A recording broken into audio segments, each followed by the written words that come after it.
What's going on, everybody? It's your boy Adam. It's the afternoon on Thursday. Um, so today I woke up with a request from my slumlord asking if I could pay the rent early. And it's the 22nd of the month. And he wants me to pay the rent not only more than the rent, but he wanted to know if I'd be okay with paying it early. And he seems to recall that I paid it early last month, and I didn't. Neither did I do it the month before that. February, the first month I lived here, I paid it a week in advance because that's when I signed the lease. March, I paid it a week in advance because that's when I got the money order. April, the first day of April, I couldn't get the money order until the first day of April, so I paid it on the 1st. And it's due the 1st, so it wasn't late. And for May, I got the money order a week in advance, and I held on to it and put it in his box on the 1st. I held it for a week. I didn't give it to him. He may have seen the date on it, and maybe that's why he thinks I paid him early, but I didn't pay him early. I got the money early, and then I put it in his box on the day it was due.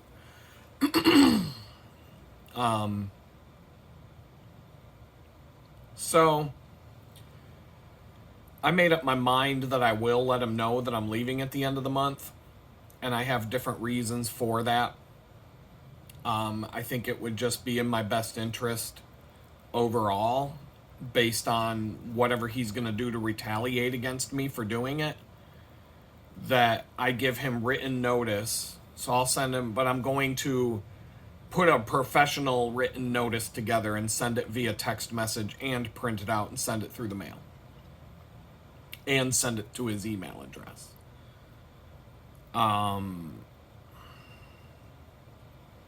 In fact, a text message, according to the lawyers I've talked to, a text message counts as a written notice. But just sending it through the postal mail,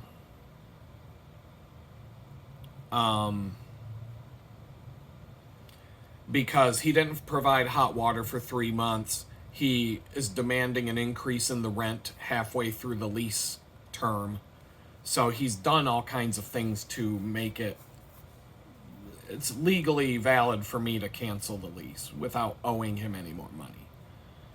I highly doubt I'm going to get my security deposit back. I'm going to try, but I feel like at the end of the day at this point, just walk away from the fucking thing. If I can get that money back, so be it. But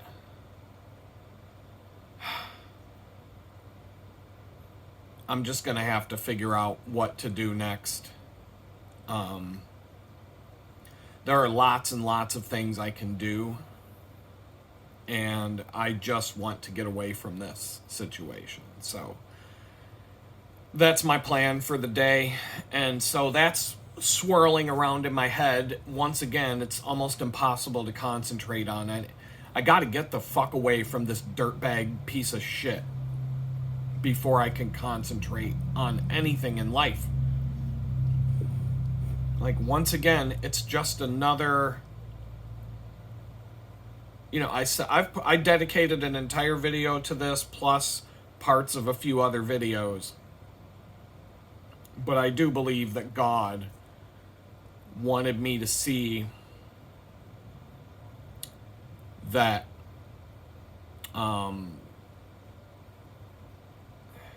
when it came to how things ended in my last relationship and not being able to make sense of it, I stopped trying to make sense of it. But I told God, if I'm talking to God about this, I'm like, it's never going to make sense to me why things ended the way they did. Some of it does, but the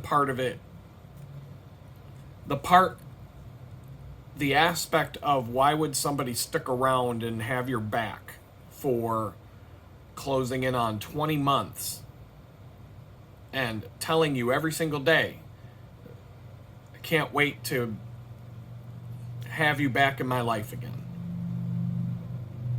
And then, like, right at the finish line, the finish line of the Tour de France, get off the bicycle, throw the bicycle into the crowd in a temper tantrum, and go storming back to the team car saying, take me to the fucking hotel, I don't want to do this anymore. And you're literally like you're 5 kilometers away from winning the Tour de France. Why would somebody get off the bike and quit? All you got to do is cross the finish line. You don't have to win that day. You literally just have to cross the finish line. You don't have to be the first one across the line that day. You can just sit in the crowd of bicyclists passing champagne back and forth and literally getting drunk. All you got to do is don't get so drunk you fall off your bike and get across the finish line. It's over. You're the winner. I quit. And so that never made sense. It never made sense. And I kept saying, anytime I would pray to God and be talking about the things on my mind, that was the extent of the conversation, that it's never going to make sense to me. And so I think this situation with this landlord flipping my life upside down and putting me through hell is, one thing that came out of this is a different understanding of the situation that I came home to from prison and why things went the way they did. Because I'm out of my fucking mind right now. I'm moving in, how many days is it? 9 days. I'm 9 days away from the day I want to move. Could be 8. I could do it on Friday. There's no,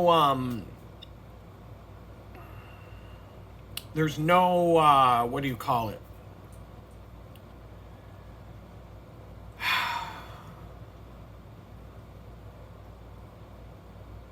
There's no exact, the guy, the new landlord was like, I'm flexible whatever day you want to move in, dude. Like, we can, he was all right. He was pretty chill about, I'm not going to prorate or charge you more rent if you move in a couple days early. Like, I could, whatever. I'm going to ask my friend for help to see if he can do it on that Saturday, which that would make the most sense. I'd have to take a day off from the bakery, etc., to do it. If he, I don't want him to take a vacation day or a day. I don't want to inconvenience him by saying I'm going to move on Wednesday or Thursday, Friday or whatever. He works from home, but I don't want him to burn a vacation day to come help me.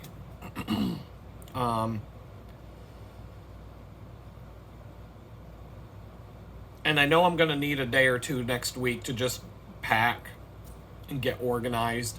It's not a lot of stuff, though. Like, I'm really not. But I don't want to be, waking up Saturday and being like, oh, shit, I got to pack all my stuff. None of that. No.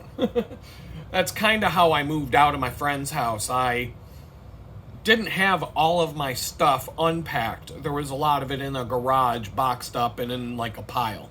I had to pull everything out and kind of line it up in a row in the middle of the garage bay so that so I could see everything and kind of plan it out. But I had to pack up a decent amount of stuff and move this desk, the one heavy thing. But he helped me get that loaded into the van. And when I got here, I was able to carry it myself. It's a pain in the ass, but I was able to carry it myself. And so I know that I technically don't even have to start until the day before the move to do this. But I watched this video a few minutes ago. Truth Tiger. You've seen me do a couple of live streams with him. I have another interview that I'm going to post that I keep talking about it. I am way behind on so many things that I can't, and I'm tired. like yesterday, the last 2 days around 5 in the afternoon, I became so tired around 5 o'clock that I couldn't even keep my eyes open anymore sitting in front of the computer. Like, my body is just falling apart, falling out. And he just put up a video 16 hours ago. It's called, the title of it is, "You're Not Just Tired, You're Healing." And he's talking about, in a nutshell, he's talking about how sometimes your body, sometimes you need rest. The Bible talks about how you need to rest. And when you go through trauma, severe trauma, you are, in order to heal, you need to rest. And I was talking about how the last 2 days it feels like I need to rest because the stress leaving my body is causing me aches and pains.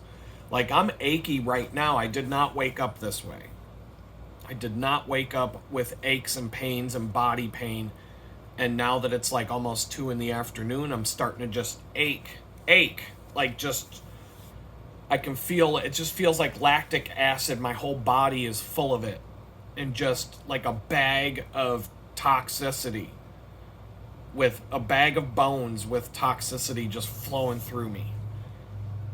And it's like stress leaving my body in the form of muscle fatigue and aches, and just like it's wearing me down to the point where I'm already feeling it right now, that by the time 5 o'clock gets here, I'm going to be spent. And there's nothing I can do about it. It's not so much from the cycling and all the other, it's just all this trauma and stress. And for 1,015 days, I'm looking at a date and time calculator. Between Friday, August 12th of 2022 and today, which is May 22nd, 2025, it's been 2 years, 9 months, and 11 days, including today. And for 2 years, 9 months, and 11 days, I've been under traumatic levels of stress. Like, non-stop, like literal fight or flight stress. Just non-stop toxic levels of stress. Toxic, the level of stress at the level that most of you would have never felt once in your entire life. And this is every day for 2 years, 9 months, and 11 days. Some of you have felt stress at this level. I have felt stress that could compare to this level of stress in different points of my life, but not for 2 years, 9 months, and 11 days straight without a break. Not without a break. Maybe for a couple months, you know, you're working at a job and you know you're going to get, you know that the company's falling apart, you're going to get laid off or something like that. You're desperately trying to find a new job, and you know you're trying to avoid being unemployed. That's a great deal of stress that many of you can relate to. Being unemployed, losing your job, working for a company that goes out of business, working for a bad place.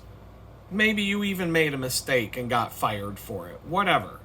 I can say I've been a part of all of those situations. They're all stress. Very stressful. Being unemployed, wondering when you're going to get a job again, when you're going to get back on your feet. That's an insane amount of stress. I remember I got a bad speeding ticket once in my Mini Cooper. And I was never planning on pleading guilty to it, but if I had, it would have been a suspension of my driver's license because it was too fast over the limit. And so I hired a lawyer to now when I pled guilty to was 5 miles an hour over the limit, no points on my license, $100 fine. It was, you know, that's how it ended up. But I had to wait for that was like Thanksgiving week that it happened, and I had to wait until like the middle of May the following year to get to get my court date for that. And that was during the whole 2020 thing, and that was kind of like a wake-up call for me, but it was stressful because I didn't have any idea whether I would be losing my driver's license while I lived 70 miles away from Pittsburgh and 150 miles away from where my son's mother lives, and I'm transporting my son to and from all the time, and having a job and everything else. And the lawyer was confident when I first called him. He said, look, you're not going to lose your license for this. Don't worry about that. And what it boiled down to is the speed limit in this area is very low on a interstate highway that's 4 lanes on each side. And the speed limit's 55 miles an hour, but the average speed people go is about 75. If you go 55, you're going to get rear-ended. It's dangerous to go 55 on that road. And the cops were like, so you just have to be going above 80 for them to notice. And that's what it boiled down to. I was passing somebody, and they got me on the pass. I don't know how fast I was really going, but they clocked me doing 96 in a 55. But it would have been, the speed limit's normally 70 on those roads. So it would have been, it's still bad.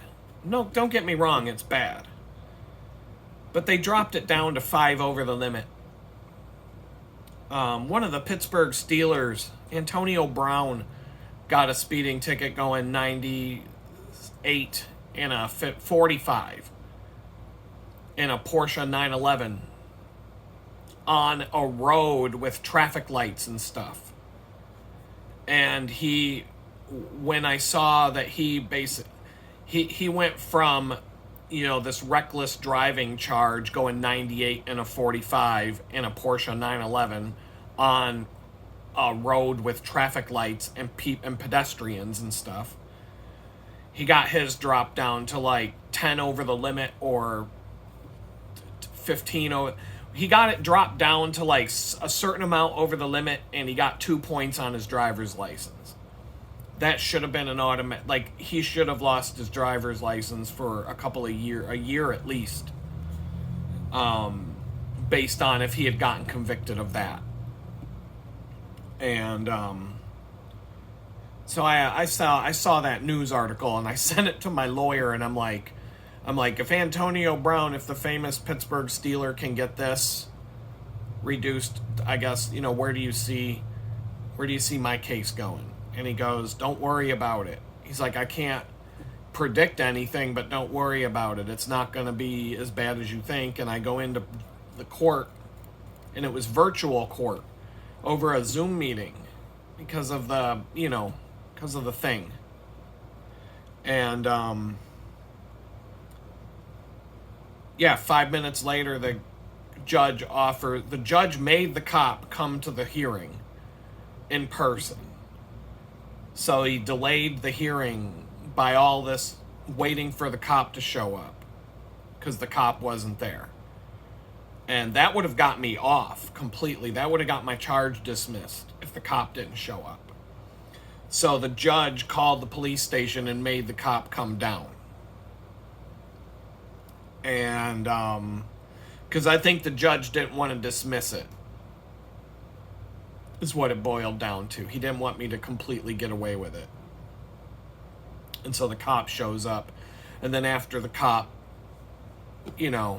says his part, the judge looks at my lawyer, who was there in person, and says, I propose that we charge him, I offer him a plea deal of 5 over the limit, no points on his license, and $100 fine, of which we've already collected $50. So he would have to send $50 within the next 20 days. And the lawyer says to me, do you agree with that? And I just said, okay. I wasn't going to play any games. I wasn't going to be like, well, you had me sitting in this Zoom meeting for the last hour and a half waiting for the cop to show up. I should. No, I wasn't going to do that. I would have asked my lawyer in confidence if I could have had a breakout room where I could talk to the lawyer without talking to the judge. The lawyer would have said, shut your fucking mouth and take the deal. So, at the end of the day, it was fine. That was not a problem. There was no problem with that. But I was worried about this for months. And it wasn't like a constant nagging thing, but it was there. It would come up. It would well up from time to time. I could go a week without thinking about it, and then that would pop into my head for some reason, and I'd be like, oh man. And so as the date got closer and closer, it kept getting, I remember the day of, I was nervous wreck. But all this, I've never had levels of stress like I've had for the last, what it says right here, 9 months, 11 days, and 2 years. And that's a long time to be completely stressed out of your mind. Because when I moved into this place, it was still cold. I was riding my bicycle to the bakery up to 5 days a week. Frigid cold most of the time. I mean, it was February was kind of hit or miss. Some days were 70, some days were 20. It was cold, though. And it was stressful. And it was, Valentine's Day week was rough. And, just all the stuff. And then as soon as I started to feel like I was settling into this, the landlord, slumlord, did what he did. I've been talking about it nonstop, so y'all know. If you're new to this channel, just watch some video, pick a random video from from the last 2 months. You'll be up to date.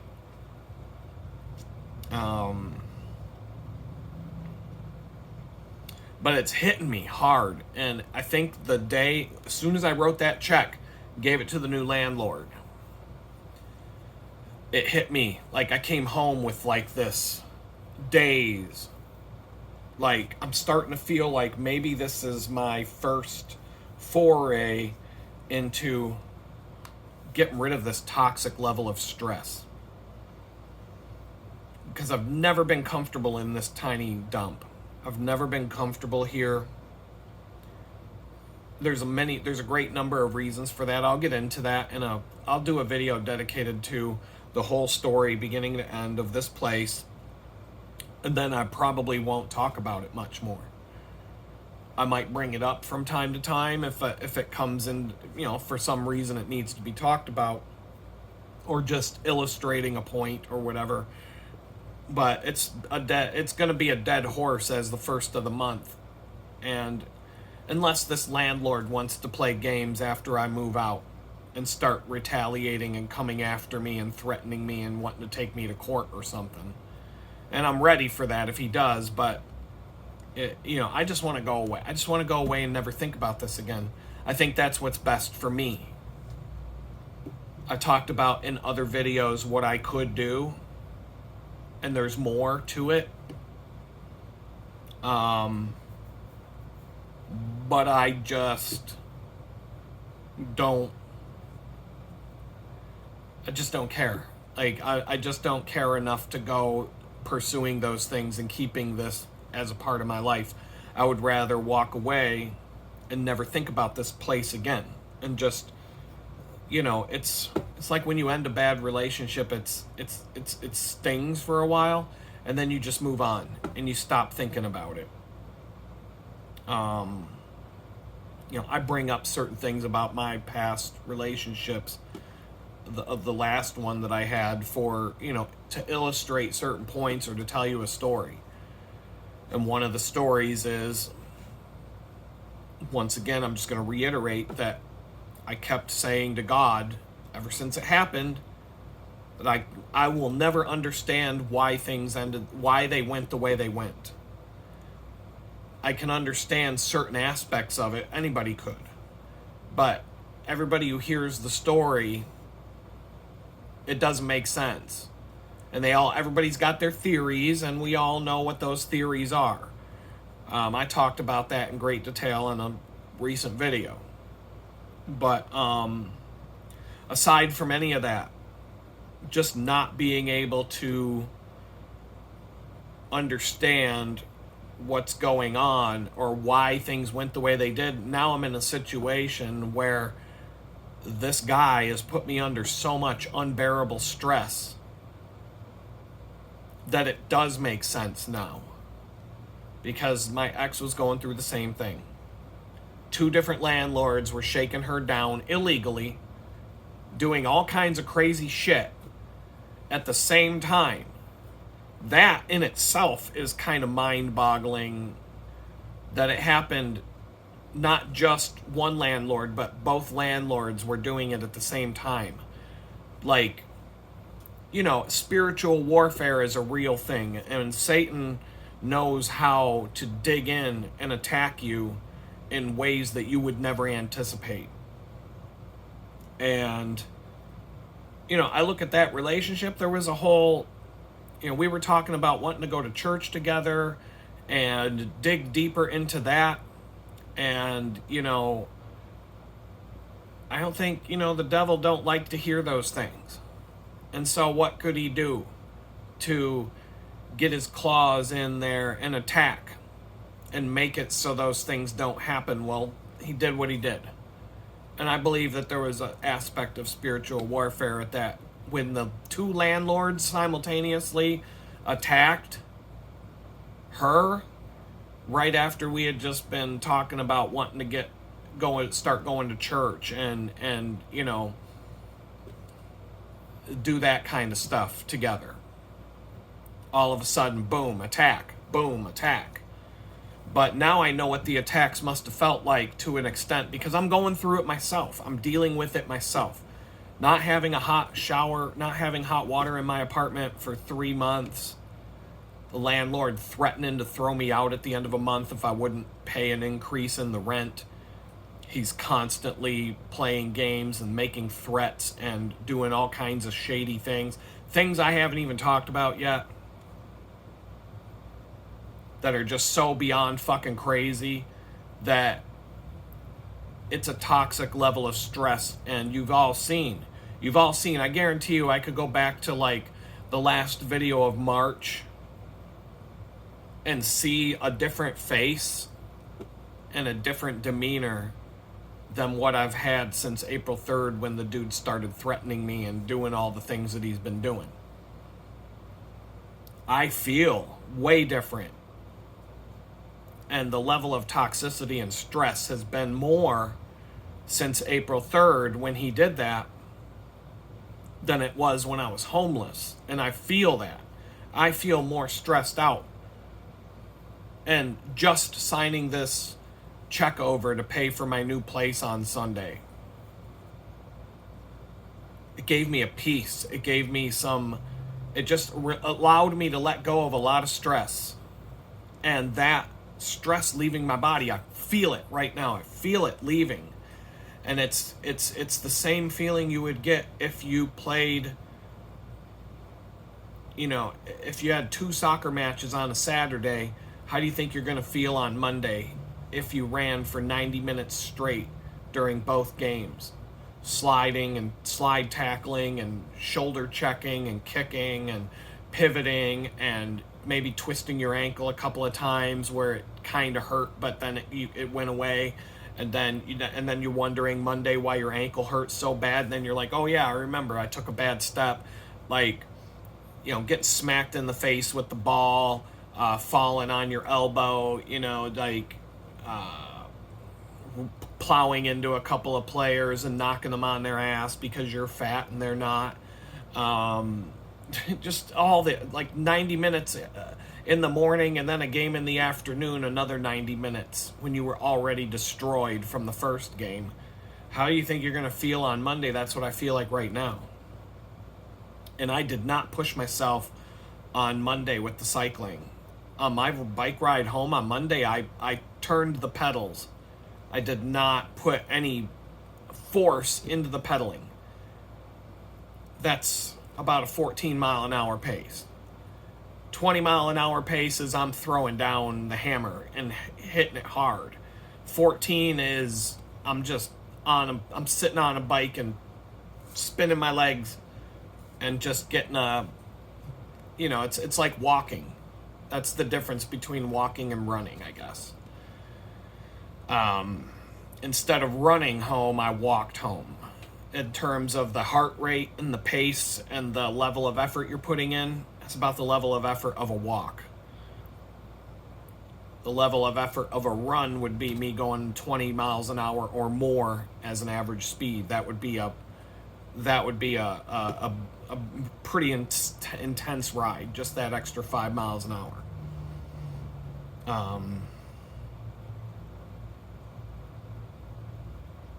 But I can, my body's just telling me you need to rest. And you need to rest because you need to heal. And it's like he was talking, Truth Tiger, in this video. It just caught my attention today because of the title. It showed up in my feed, and I figured now's a good time to stop and talk again. Although I am going to run out of space on the phone, I know it. So I'm going to wrap this up here. But it says you're not just tired, you're healing. And he talks about when you go in for surgery, what do they tell you? You've got to lay in bed. You've got to rest while your body heals from this. If you're in a car accident, if you break a bone, whatever it is that you do, if you hurt yourself physically, your doctor's going to tell you lay in bed and rest. Don't get out of bed. Don't go doing all this crazy shit. Don't be like my grandfather did, come home from having heart surgery and go out and mow the fucking lawn with a push mower the same day. You need to lay down and rest, or you will cause more harm to your body and injure yourself even worse than you already are. You need to lay down and rest and let your body do its thing and heal you. And so it's the same thing when you're mentally broken. If your body you need to heal by resting. And it's like, I can feel it. My body is just like, oh, you're not going to rest? I'm going to make you. I'm going to make you. You're just not even going to be able to keep your eyes open. And so yesterday, I swear, the day before I went to bed, I went and took a nap because I couldn't stay up anymore. 2 days in a row, 5 in the evening. I went and laid down. I didn't want to. I did. I didn't want to do it. But I did it because my body just more or less told me, I don't have a choice. And I slept for about 2.5 hours, got up about 7:30, 8 o'clock at night. And then I was able to do a few things in the evening before 11 o'clock or so. I'm tired again and I go right to bed and fall right asleep. And sleep right through the morning until about, 8 o'clock in the morning, which is generally, that's kind of sleeping in for me right now. And then, and I felt good energy-wise. I felt great when I woke up today. I'm like, thank God I don't have that. And now it's 2 in the afternoon and I'm feeling it again. I already know 3 hours from now, I'm going to be exhausted, done.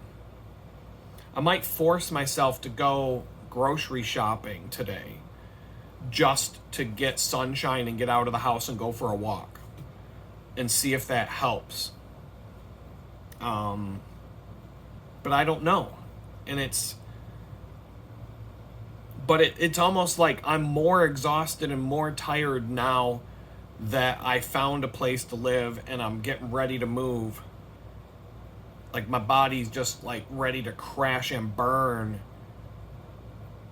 And the only comparison I have to this is other times in my life where I was in a really stressful period, and then all of a sudden the answer to the problem or whatever appeared. I got the new job, the court date came and went, and I didn't lose my driver's license. In fact, it was pretty much nothing at all.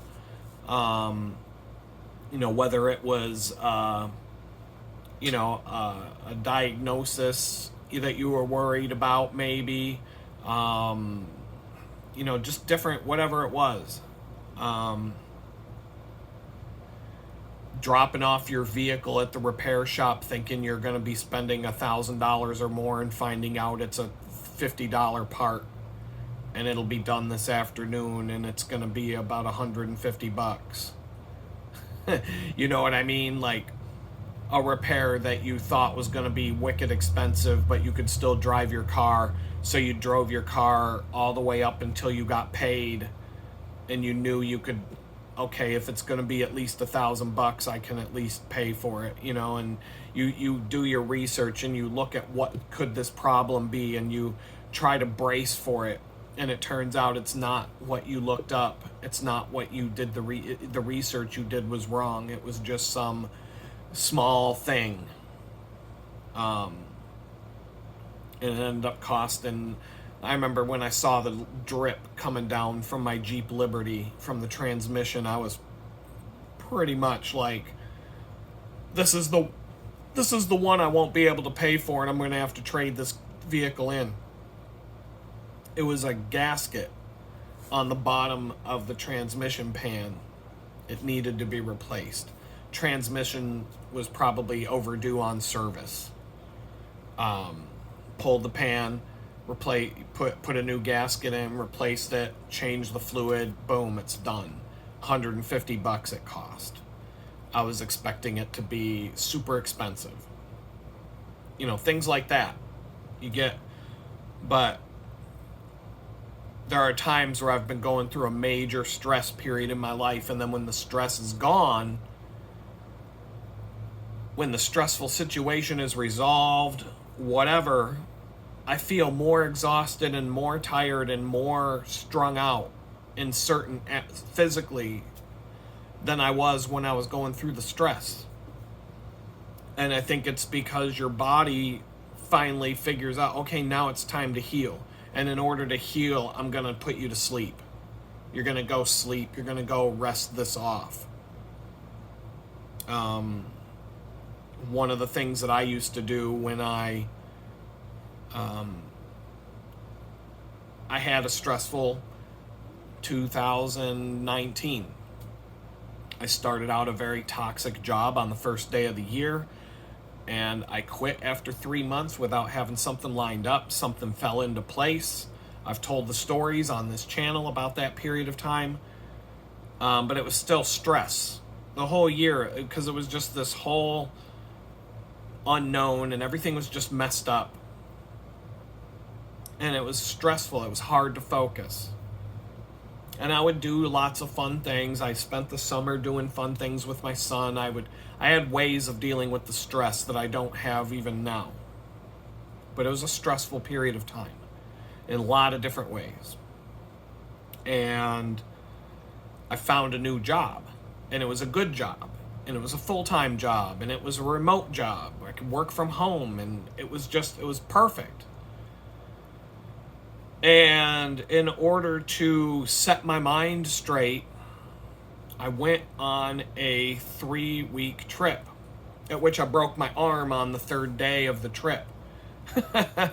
But which kind of forced me to just relax and not be in a hurry and not totally destroy myself physically on this trip. Granted, the broken arm was a pain, but mentally, when I came back and started this job, I was strong, very strong mentally.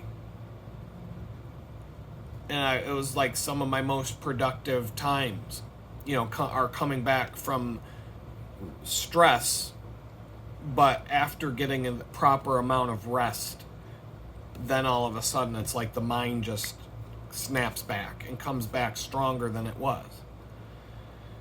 And so I think, based on that, I know I've got a couple of stressful weeks in front of me, but God's kind of been showing me, you've probably noticed a change in my demeanor over the last couple of weeks in these videos as they appear on YouTube, that I'm less and less stressed as I was up until the end of April. Once that shower got fixed, I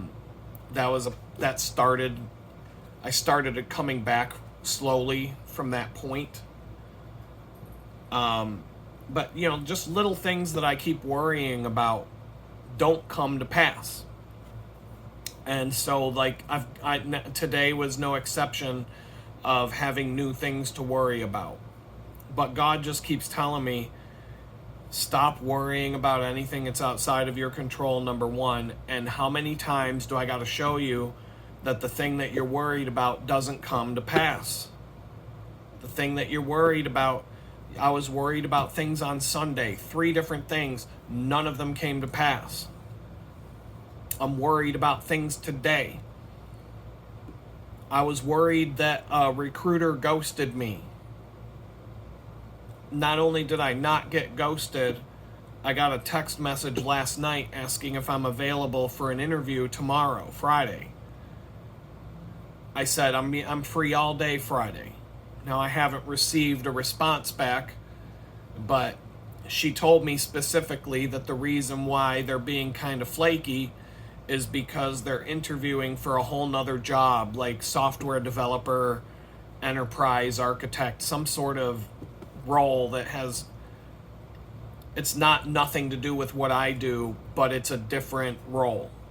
And all the key players that need, like, I guess they're just going through rounds of interviews with people, and there are key people that I have to interview with for the job I'm up for that are too strung out right now, and they don't have the time to do my interview. And they're trying to fill this other position before they bring me in. That's how it was described to me. I'll have to take her word for it. But it makes sense. If I had to interview somebody if I had to interview 5, 6, maybe 10 candidates, whatever they bring in for a specific job, but we have 3 jobs available. But we really need to fill this first one first. And so any available time slots to schedule these interviews and any ancillary meetings that we have to make these decisions are all going to be focused on getting that first job filled, and the other 2 are going to have to wait because we only have so many open slots in our schedule. Me and whoever else has to do the interviews, we only have so many open spots to do that, and it might take a week or 2 to get through all the people that we were bringing in and make a decision for that one, and now we'll move on to the job that we weren't in such a hurry for. I could see that. I mean, I can't say I've been in that position, but I know how hard it can be as a manager in some of these companies to have an open time slot to do an interview like that, especially if you've got to do it with 3 of your coworkers. I had a team of 5 people that answered to me, and we all lived in different time zones. We all had different arrangements of when we worked and when we didn't work. And if I had to get all 5 people and myself in a meeting together, there would be like 1 half-hour slot in the span of a week that I could look at the calendar and see all 6 people are available for this half-hour spot. And that's it, out of an entire week. And that might not even be every week, because so-and-so's 3 hours behind, so-and-so works in New York, so-and-so works in Seattle. I had New York and Seattle and time zones in between. This person takes Mondays off, this person takes Fridays off. Like, it was crazy like that. And I'm not going to make people come to this meeting on their day off. I'm not a douchebag. But I also have to know that when I schedule this meeting for 8 a.m., it's 5 a.m. for the person in Seattle. You know what I mean? So it's like, I got to be tactful about so 8, 9, 10, 11. Like, the earliest I could really do a meeting with everybody would be like 11 a.m. Because then it's 8 a.m. in Seattle. Sorry, but, you chose to work for a company that's based in Eastern Standard Time. 8 o'clock. I'd try to do 9. I'd try to do it afternoon, but sometimes it might be 11:30 is the only time slot where everybody's free. So sorry, Seattle, you're going to have to come in at 8:30 because it's all I got. Hope you don't mind getting up. And it never ended up being a problem, but that's how some of these companies operate. And so, I'm being patient. The fact that she got back to me, told me that I wasn't ghosted, that set my mind at ease. And so there's all these different things that I get worked up about and worried about, and they don't come to pass. 95 times, or I would even say maybe 99 times out of 100, the thing I'm worried about doesn't materialize. It doesn't come to pass. There was no reason to be worried about it. But the one time out of 100 that something does happen that I was worried about, it like just sets my mindset to always expect the worst. And it's so messed up because statistically speaking, it's not accurate. It's not accurate. I should expect the best. I should always expect the best because that usually is what happens. But the one time out of 100 that the worst happens, or the thing I was worried about happens, it conditions my mind to expect the worst all the time. And I don't get that. It doesn't even make sense. But part of dealing with it and part of being able to put that to bed is acknowledging it. So like I'm sitting here today, coming up with all these different things that are going to happen now with this slumlord that I'm dealing with. And I have a feeling I can just put it to bed with a single email or text, but I gotta wait. I feel more comfortable. I'm waiting for the new landlord to send me a copy of the lease, a digital file, so that I can have it in my hand. I do trust that he will do what he says he's going to do.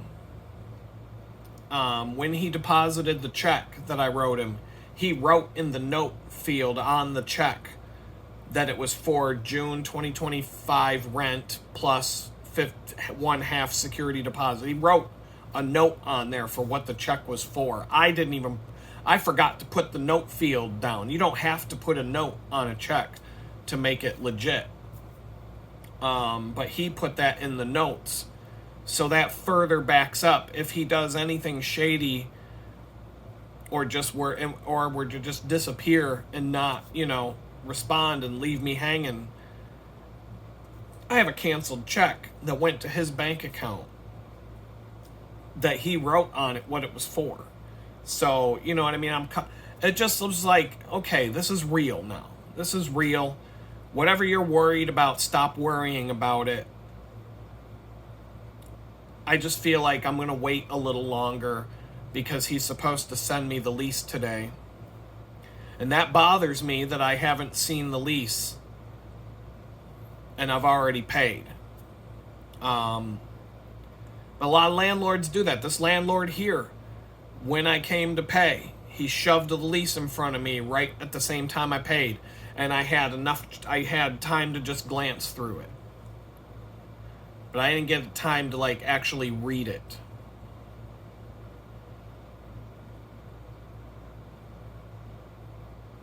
He emailed it to me the day I came over. And I printed it out and brought it with me. But I didn't have enough time to dig into it. This time, the house I lived in for 6 years, the Amish house, out in Amish country, I don't recall ever seeing a copy of the lease until I moved in. I had already paid. I gave him a down payment in January, and I moved in at the end of March. I moved in on the first day of April, at the end of March, something like that. I think they brought over the lease after I set up shop and was already there. And there was nothing crazy in it. It was just a standard lease, and after the first year, it was a month-to-month situation, and I stayed there for 6 years and never had a problem. Never had a single issue with that landlord. So there's really, I'm trying to make myself not focus on potential negatives that aren't there. So with that, I'm going to let you all go. I'm going to continue I gotta go switch laundry from the washer to the dryer. I want to get that done before, now. Want to get it done. And I'm just gonna go back to work for a while, try to keep my mind focused. And if I don't hear back from this landlord around 5 o'clock, I'm gonna send him another message.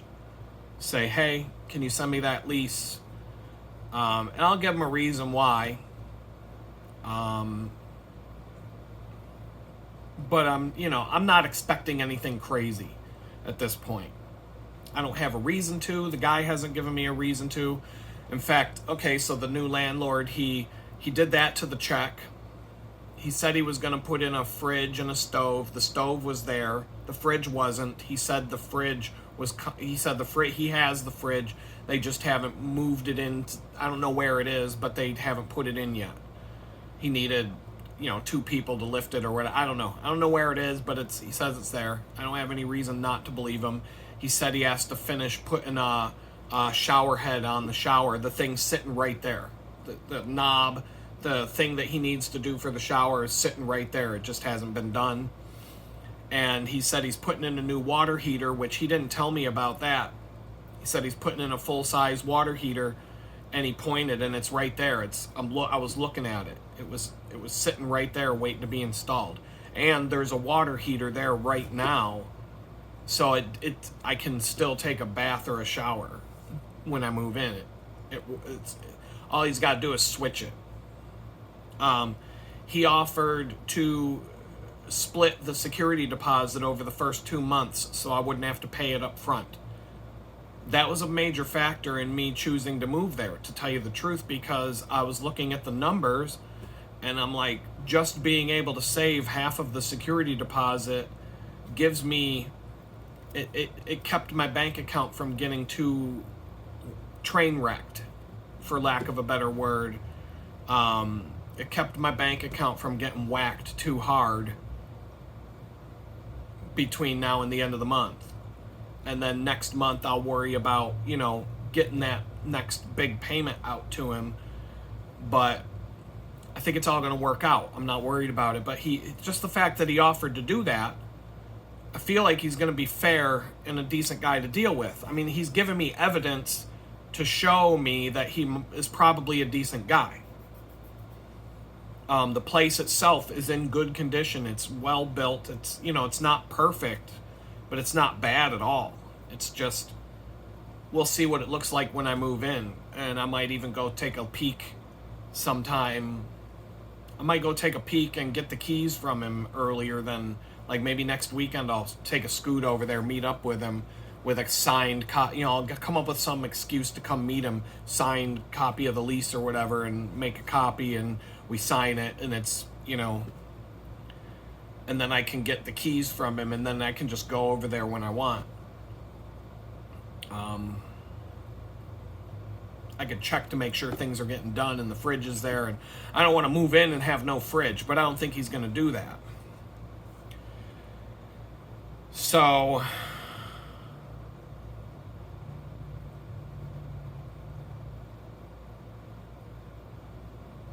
it's just, I just got to be patient and wait this out, and it's 9 more days, and I just have a feeling that I don't have anything to be worried about, and 9 days will go by very fast, and once I move in, I might need to sleep for a couple days. I don't know. But anyway, I'm going to let y'all go, and I'm going to try to be productive today. Peace out. What's up, everybody? I don't got much space left on the phone, but taking another break. I cannot focus. All I can hear coming through the roof of this place is helicopters. Like, just chop, chop, chop, chop, chop. Just one after the next after the next. It's like nonstop. And I'm like, what the hell? I went to get my laundry out of the laundry machine, and it was like all these helicopters in the air. And I'm like, oh, what's going on? And I haven't seen that many helicopters in the air since I was in prison and somebody threw a package over the fence and they were trying to chase down the people that did it. But there's a bunch of helicopters and they're flying slow. I'm like, something happened. I come back, there's a message on my phone, like an Amber Alert, saying Route 45 is closed because there was a fatal accident between a motorcycle and a dump truck, and they don't know which one died. I'm like, I'm going to go out on a limb and say it was probably the guy on the motorcycle. Just, just guessing. That's like saying there was a fatal accident between a semi-truck driver and a bicyclist. We don't know the details. We don't know which one died. Because if they hit me, it would be the 18-wheeler driver that died. And I would be, because assholes never die. So good people die. Only the good die young, and assholes never die, they say. So I would live through something like that, but most people wouldn't. And then I get back from doing my laundry, and I get a knock on my door. One of the other people that lives here is looking for his clothes, because when I was doing my laundry, or after I put clothes in the washing machine, this dude came in and dumped a bunch of his clothes in with mine. And so when I pulled my clothes out of the dryer, I'm like, they didn't quite fit in the bag. It was a real tight fit getting all my clothes back into the same bag I brought them out in. And I'm like, this don't make any sense. But now the dude's knocking on my door saying I've got half of his clothes. And I'm like, you gotta be kidding me. I dump out my clothing bag, and sure enough, there's like pants and shirts. And I'm like, who the fuck does this? It's not like it's a paid washing machine. It's not like I went to the laundromat and dropped all my clothes in somebody else's load and just walked away and said, make sure you give them back to me after you dry them. You know what I mean? But it was kind of like that. I mean, it's not like they're paid. It's not a coin-operated laundry here. It's just a washing machine and a dryer in the garage of the house. And, I really didn't care that much about it, but I thought it was strange. And it's just all these different things today. The landlord coming at me about wanting me to pay the rent early, which I already did pay my rent early for my new place. This dude just tossing his fucking laundry in with my clothes and washing his clothes with mine. Guess maybe he didn't. It's a good way to avoid buying laundry soap, I guess. Just wait until someone else does their laundry and throw your clothes in with them, huh? And then now there's like a major accident. Literally, if I walked to Target to go grocery shopping right now, I would see the accident, or at least be able to look up on the highway above me and see something going on up there. Supposedly, the highway's completely shut down. Major interstate, it's like 5 lanes going north. So I can't even imagine what kind of traffic jams are going on right now because of that. It's all over the news. As soon as I saw the alert on my phone, I looked at the news reports, and there's tons. It's the big story on the news right now. So if I want to see a picture of it, just go to the local TV channel and see the helicopter view. It's probably a better view than I could get on my own. But it's just like, it's one thing after the next here. And it's just like all these signs from above are like, thank God you're getting out of there. But I'm waiting for this email to come from the new landlord so that I feel better about that I have the lease in my hand. I don't have any reason to believe he's going to pull anything shady on me. But, and technically he's got 9 days until I move in. So I am more in a hurry because I need that closure mentally in order to be able to just call it done.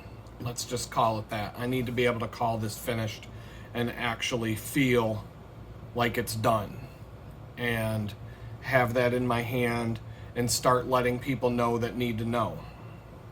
I might even put in my change of address at the post office before I even move in, once I have that in my hand, just so that no mail comes here.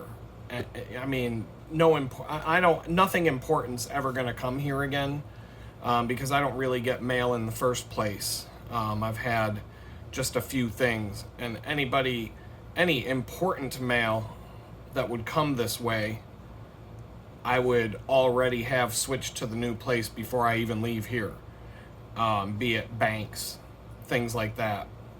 But I don't get anything in the mail from any of these places anyway. I've gone paperless with just about everything. It's easier to keep my files organized if they're not on paper, if they're electronic, PDF files and whatnot. But it's just crazy. It keeps getting crazier here. And sounds like the helicopters are dying down a little bit. So I'm going to get back to work. Just taking a few minutes. I'm going to have to back up the video files from my phone. I'm not going to be able to record anymore until I do that. So once again, peace out.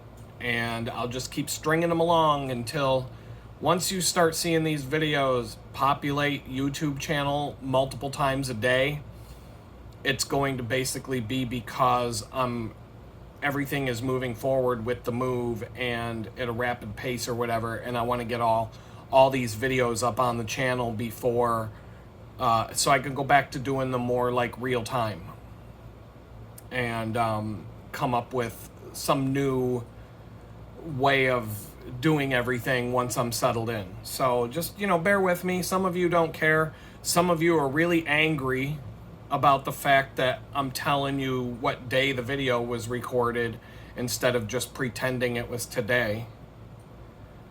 But, I can't make everybody happy, and I don't give a fuck about it. Peace out.